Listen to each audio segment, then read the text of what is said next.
a whole food plant-based diet is the healthiest diet, then why is it not recommended by doctors, government officials, media, health agencies, or other people in positions of influence? All right, well, there are a lot of reasons for that. Let's start with doctors. Doctors don't get any nutrition training in school. It's not their fault. And they also don't necessarily get much training in scrutinizing medical information to choose treatments. In fact, residency was one of the best things that ever happened in medicine. It started at Johns Hopkins because doctors used to go to medical school and then they go practice on people without any supervision. But what it's kind of turned into now is a way to pass on bad practices generation to generation. So there's not a lot of thinking going on with doctors, unfortunately. There are a lot here at this conference that are a different ilk. Again, we don't want to throw the baby out with the bathwater, but that's the problem with doctors. They don't get nutrition training and they're not necessarily trained to say, how can I fix this? This isn't working. Giving drugs, giving metformin to type 2 diabetics, they're not getting better. Maybe I should look for something else. The government is in a very conflicted situation. You know, the United States Department of Agriculture was an agency created by Congress during Abraham Lincoln's administration. People love to hate the USDA, but I'm going to tell you something. They did a lot of good work in the beginning.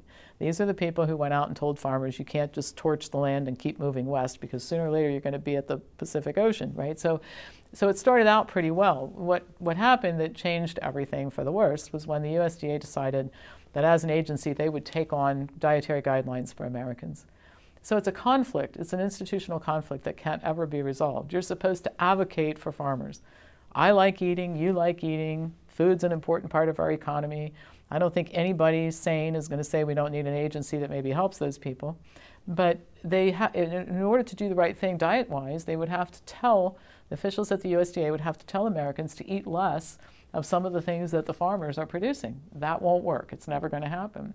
So that's the problem with the government. And then the media just reports what it's told.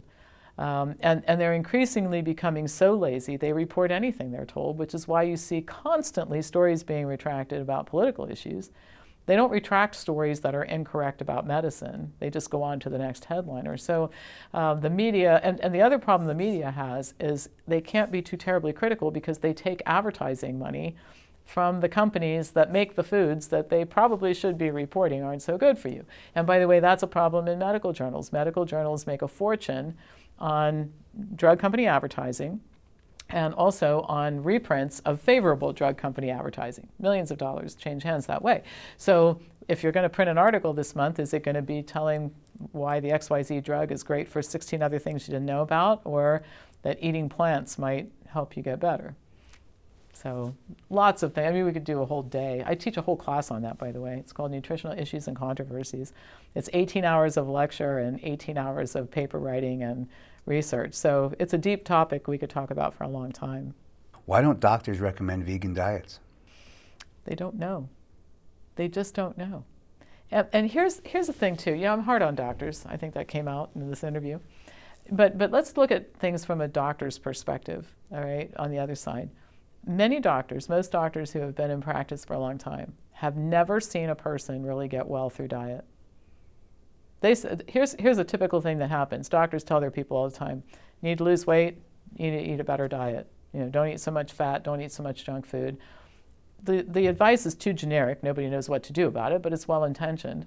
And patients say, that's right, I'm going to lower my cholesterol, I'm going to lose weight, I'm going to eat better. And then they go out and practice moderation, whatever that means, and a lot of other stuff that doesn't work. And so next 6 months later, they come in to get their prescription refilled. They're a little bit fatter and sicker than they were 6 months ago. That's what a doctor sees all the time. So you didn't learn about it in school, and you've never seen anybody actually recover their health with diet. So this reinforces the belief that it really doesn't matter. And you'll hear doctors say this all the time. I tell patients to eat better and lose weight. They don't do it.